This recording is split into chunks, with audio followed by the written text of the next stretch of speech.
ogaal radio waa raadiyaha kaliya ay raadiyayaasha kala dhageystaan. Ha moogaanin habeen kasta oo axada ka dhageysta 88.9 FM. shir si weyn loo soo qabanqaabiyey oo ka dhacay magaalada Ottawa looguna xuseeyay New Dawn for Somalia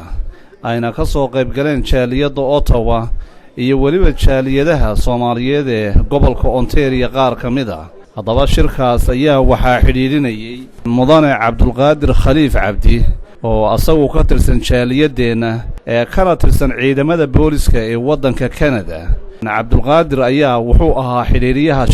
shirka ayaa waxaa ka soo qayb galay wasiirka arrimaha dibadda ee wadanka Canada John Baird ayaa asaguna shirka ka soo qayb galay. haddaba waxaanu fursad u helnay inaanu waraysi yar aanu ka qaadno mudane Cabdulqaadir Khaliif Cabdi oo ahaa xiriiriyihii shirka. waa marka hore mudane Cabdulqaadir ku soo dhawow idaacadda Radio Ogaal. waa mahadsantahay aad iyo aad baa mahadsantahay walaal. mudane Cabdulqaadir shirkan New Dawn for Somalia oo dad badan ay ka soo qayb galeen laguna xusayay dhibaatada Soomaaliya ka jirta dadkii meesha isugu yimid walow aad ahayd xiriiriyaha oo dadku ay aad u tira badnaayeen haddana bal qabanqaabadiisii wax nooga sheeg. aad baad mahadsantahay horta qabanqaabiska programkan oo New Dawn for Somalia macnaheedu New Dawn for Somalia waxaa weeye yacni bilaabid cusub oo maxaan dhahay ii sheeg dadka Soomaaliya lagu xusayo saas daraadeed arrimihii badnaayo Soomaaliya ka socday oo dadka Soomaalida dhibaatooyinkooda haysatay ba waxaan rabnay inaan dhahno maxaan dhahay ii sheeg waa waxaan rabnay inaan ka qabano marka saas daraadeed baan programkan u sameeyno. mudane Cabdulqaadir shirkan uu ka duwanaa shirarka jaaliyaduhu isugu yimaadeen oo madax sare oo wadanka Canada ah ayaa ka soo qayb galay waliba waxaa joogay wasiirka arrimaha dibadda John Baird. sidee ayay kugu muuqataa yididiilada hadda la siinayo arrimaha Soomaaliya iyo ka soo qaybgalka wasiirka arrimaha dibadda? wasiirka arrimaha dibadda waan la hadalnay waana u sheegnay inaan maxaan dhahay ii sheeg aan rabnay inuu ka hadlo arrimaha Soomaaliya annaga muhiim bay noo tahay anigu wadankan 22 sanaan jooga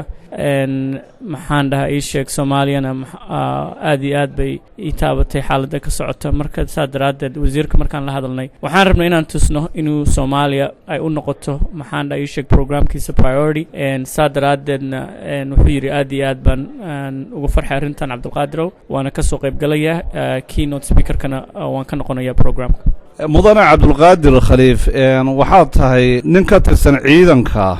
booliska ee wadanka Canada. jaaliyadaadina waxyaalo badan baad ku soo celisaa oo qabanqaabada shirkan aad soo qabanqaabiseen waliba aad xiriirinayso mas'uuliyiin sare ay ka soo qayb galeen dhalinyarada Soomaaliyeed ee wadanka Canada ku nool maxaad u soo jeedin lahayd bacdama aad tahay police officer oo ka tirsan wadanka Canada jaaliyadeenuna ay aad u tira badan tahay fursadaha meesha ka bannaan iyo maxaad u soo jeedinaysaa jaaliyada? horta askari waxaan ahay Ottawa Police Service baan askari ka ahay hadda 8 sanaan u shaqaynayay dhalinyarada oo Soomaalida oo magaalada Ottawa mise maxaan dhahay wadanka Canada ku nool waa muhiim inay ogaadaan maxaan dhahay ii sheeg horta hadalku waa hadal aan maxaan dhahay waxqabadkuna waa waxqabad haddaan maanta dhan hadal meel nama geynayo waxqabadka meelna geynayo mideeda kalena inaysan dadku fiirsan qofkee wax qabanaya midig iyo bidixda ha fiirin adigu isfiiri waxaad qaban ka dhigna qabo sababtoo ah waxqabad baa meel lagu gaara adduunkana saas baa maxaan dhahay ii sheeg looga kala hormaray marka dhalinyarada Soomaalida waxaan ku dhihi lahaa maxaan dhahay horta inaad adigu iska bilowdid maxaan dhahay ii sheeg dabeecadaada nadiifadaada aqoontaada familygaaga diintaada waxaasoo dhan horta adigu marka ugu horreysa intaan dad wuxuu qaban adigu bal horta iska soo horbax markiias ka bacdina baa dadkaaga wax qaban ka dhaa. dadweynaha Soomaalida oo programkan dhageysanayana waxaan dhihi lahaa maanta wax kale oo annagu isku haynaa jacayl maahay ma jiro haddaynaan isjeclaan oo haddaynaan walaaltinimo noqon oo haddaynaan gacmaha isqabsan meel ma gaaraysin adduunku waa kala socday waa la kala tegay qabiil iyo waxyaalahaas iyo kala sooc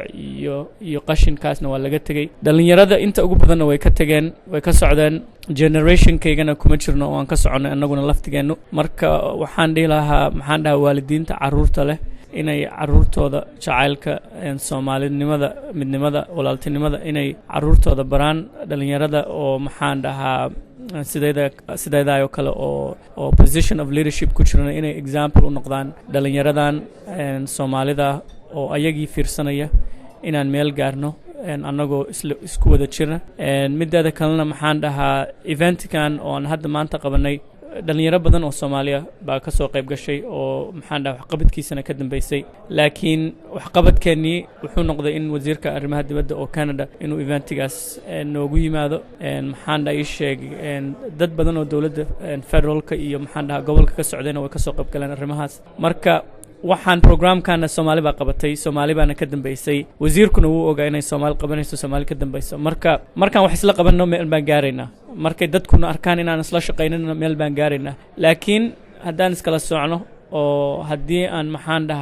dhahno waa qofkaas waxa sameynaya meel ma gaarayno anigu marka saan u shaqeeyo waa very simple waxaan dhahaa haddii qof Soomaali yimaado oo idhaho walaalo wax nala qabo waxaan dhahaa maxaan kula qabtaa intaasay sheekadu ku dhamaatay laakiin haddii aad sheekada u gashid waxyaalo badan xageeba u socota arrintaas problemku meeshaas ka bilaabanaya qof walaalkaaga haddii ku yimaado always waxqabadku Soomaalida wax ma u tarayaa hadduu tarayo la qabto qofka marka anigu waxaan dhihi lahaa dhalinyarada inkastoo maxaan dhahaa su-aashan aan ku dheeraaday dalkii iyo dadkii idinka idin sugayaan marka fadhigu wax ma tarayo ka kaca dhulka wax samee do something get off the ground and get going do something to make a difference in the lives of others aad iyo aad ayaad u mahadsan tahay mudane cabdulqaadir khaliif cabdi oo ka tirsan ciidanka booliska ee waddanka Canada xalayna ahaa dadkii soo qabaqaabiyey ee New Dawn for Somalia shirkana xidhiidhinayay aad iyo aad ayaad u mahadsan tahay adaa mudan Xasan Cabdullaahi aad iyo aad baad ugu mahadsan tahay waxaana dhihi lahaa horta dad badan oo Soomaalina way nooga yimaadeen Toronto iyo Montreal including idaacaddan 88.9 FM oo maxaan dhahaa radio ogaal aad baa u mahadsantihiin Hiran online aad bay u mahadsan yihiin Somali television oo Toronto laftigiisa iyo dadweynaha Soomaalida oo wadanka gobolka Ontario ku nool meel walba ay joogaan iyo dalka Canada aad iyo aad baa u mahadsantihiin Somali waa mid waa uliyo mayrax watana weeyo meel bay ka wada timi xaflad si weyn loo soo qabanqaabiyay ayna soo qabanqaabiyeen jaaliyadda Soomaalida ee Ottawa oo ku saabsanayd ee New Dawn for Somalia oona ka soo qayb galay wasiirka arrimaha dibadda ee waddanka Canada mudane John Baird ayaa mudanayaashii ka hadlay madasha xafladda waxaa ka mid ahaa Cumar Cali Xaashi oo ah muwaadin Soomaaliyeed oo ka tirsan jaaliyaddeena Canada una shaqeeya wasaaradda arrimaha dibadda waddanka Canada waa marka hore Cumar Cali Xaashi ku soo dhawow idaacadda radio ogaal xasan aad iyo aad baad u mahadsantahay waa dhawahay mudane Cumar Cali Xaashi waxaad ka mid ahayd dadkii ka hadlay shirka wax ma nooga sheegi kartaa habka qabanqaabada ee shirka iyo ujeedadiisii assalaamu calaykum waa salaamantiin dhammaan shirka wuxuu ahaa programka wuxuu ahaa in la sameeyo wax la yiraahdo raising awareness Soomaalida dhibaatada haysata maadaama hadda ay Soomaalida adduunyada indhaheeda ay u soo jeesteen Ottawa waxa laga qabtay programkan oo loogu talagalay in laga faa'iideysto maaragtay soo jeedka indhaha adduunyada ama international community-ga Soomaaliya hadda u soo jeestay in awareness raising la sameeyo marka aad iyo aad ayaan ugu faraxsanahay inaan ka qayb qaatay sidaad sheegtay wasiirka arrimaha dibadda ayaa keynote speaker ka ahaa dadka Ottawa jooga dhalinyarada Ottawa joogtana aad iyo aad bay isugu soo dabarideen programka mudane Cumar Cali Xaashi arrinta looga hadlayo Soomaaliya ee jaaliyaddu ay soo diyaarisay oo runtii wajiyadii caawa meesha ka muuqday ay ahaayeen dhammaantood dad wada mas'uul ah oo ka mid ah wasiirka arrimaha dibadda sidee ayay kula muuqataa jaaliyadaadii oo adiga laftigaagu aad ka shaqayso wasaaradda arrimaha dibadda fursadan qaaliga ay u heleen in wasiirka arrimaha dibadda ee waddanka Canada John Baird oo kala soo qayb galay xaflad munaasabada noocan oo kale ah والله وسدا تري وحفلة آدو قالية وفرصة قالية إلو كسوق يبقى وزير كرمها دبدة سدا وقتهين شركي مالنت دويد لندن لقو قبتي أي كونتونيو أفرتا وضني أورجانيزيشن كأي كقيب قاتين وزير كرمها دبدة ماشى يتشوجي وحور ريبريزنتيجريني دولة كندا مركا وحاول سدا أنا هراي وري وفرصة international community عنده هذا أي سومالي كسو تشيدان dadkii meeshaan yimidna waxaa weeye waxay aad u interest gareynayaan changeka soomaaliya ka dhacay ama ka dhacaya marka waxaa weeye waa waxay ahayd fursad aad qaali ah annagana aad baan ugu faraxsannahay inaan joognay oo ka qayb qaadanay mudane cumar cali xaashi waxaad ka mid tahay dhalinta soomaaliyeed ee ku kortay waddanka Canada fursad shaqana ka helay wasaaradda arrimaha dibadda khudbadaada caawa dadkii dhageysanayeen ay aad ugu riyaaqeen maxaad ku soo jiidan lahayd dhalinyarada soo koraysa iyo dadaalka ay uga qayb qaadan lahaayeen shaqooyinka aad hayso kaleeto waxaan kula talin lahaa dhalinyarada Canada ku kortay inay ka faa'iideystaan fursadda ay ku haystaan waddankan ayagoo aanan iloobayn waddankoodii waxyaalaha aan ka hadlay khudbadeeda waxaa ka mid ahaa in qofka Soomaaliga Canada uu proud ku yahay inuu yahay maaragtay Soomaali iyo Canadian waxyaalahan dhaay waxa ku jiray aad baan ugu faraxsanahay diplomatic passport ee Canada inuu ku qoran yahay dhalashadeeda Muqdisho because Canada waa waddan special oo wiil asagoo refugee ah ka yimid Soomaaliya uu meel kasta gaari karo marka waxaan u sheegaa dhalinyarada Soomaaliyeed waddankan ay qof kasta asaga sidoo iska yeelay ka tahay marka waxa weeyaan fursad kasta aad haysto waa ka faa'iideystaa maxaa yeelay dad badan oo waxa jira fursaddan haysan sida aad maaragtay family iyo wixii aan arkaynay dhibaatada waddanka dhalinyaro badan oo waxa jira fursaddan heli karin marka waxaan kula talin lahaa dhalinyarada Soomaalida ee Canada ku koray inay ka faa'iideystaan fursadda ay haystaan oo ay isticmaalaan because waa fursad qaali ah aad iyo aad ayaad u mahadsantahay mudane cumar cali xaashi oo ah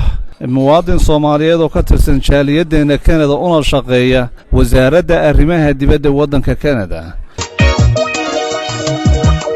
Soomaali waa mid wawliyo mayrax waxaa asaguna agtayda fadhiya